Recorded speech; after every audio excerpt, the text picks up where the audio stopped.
This is our last craft, week number 8, the continent of Australia and the Frilled Necked Lizard. Hello, children.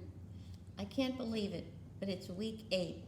It's the last craft of our summer reading program. So turn your instruction sheet to the very last page. We're working on the Frilled Necked Lizard found in Australia.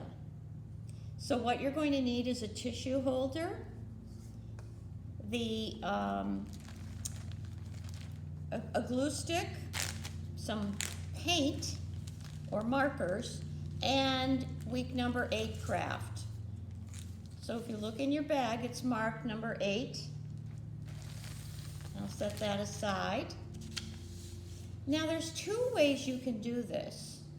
What you have is a lizard head and tail, and then the 4 legs, arms and legs. You can either attach them with glue first, or you can color everything first and then assemble it. That's your choice. And then at the end, you'll put on your sticker eyes on your lizard.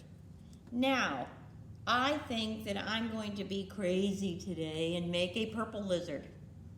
So we have these these are paint markers. And you do want something that will cover. Crayons will do it. You just have to keep going over it.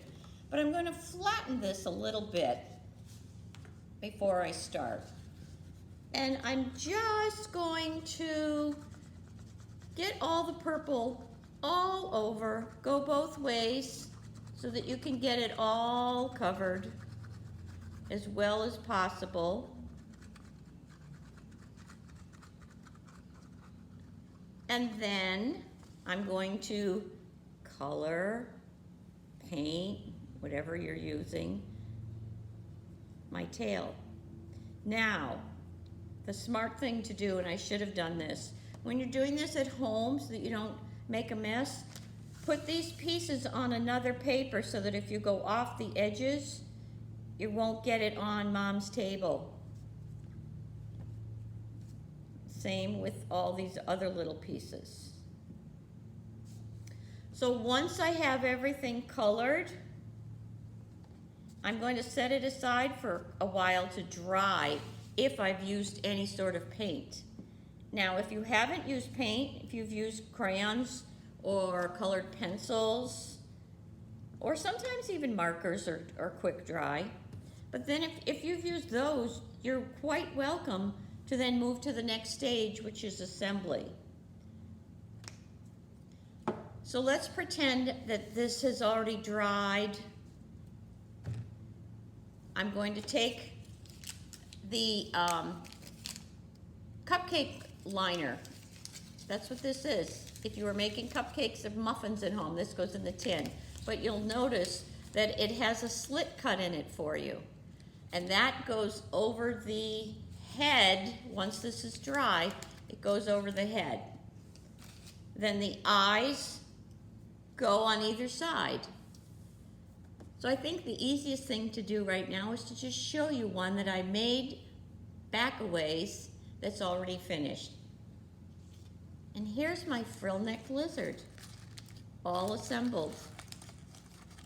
So this is a critter that when it gets angry or it feels that it's being attacked, its neck frill gets expanded and just blows up like that. So there's your Frilled Necked Lizard. Here's how he came out with reddish orange paint markers. See, the eyes are here. And what you're going to do is glue everything.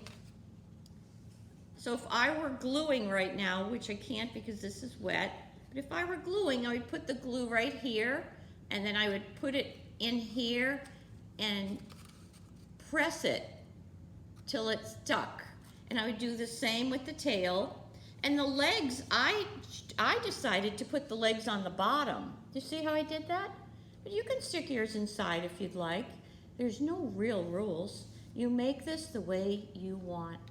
If you wanted to get a different liner from your own cupboard at home, you can do that. Make as many of these as you want by cutting out your own extra shapes. Have a family of lizards. So that's it. We're at the end of our crafts for summer reading this year, and I hope you've had fun doing them. And I will see you in the fall. Bye for now. Well, that was our last craft. And this frilled necked lizard, he grows to be about as tall as a ruler, but his tail grows to be about as long as 2 rulers. There's some interesting facts here about this critter, and you can have an adult read these to you. A couple of things to note are his sharp claws and that he lives in trees. Enjoy the rest of your summer. Bye now.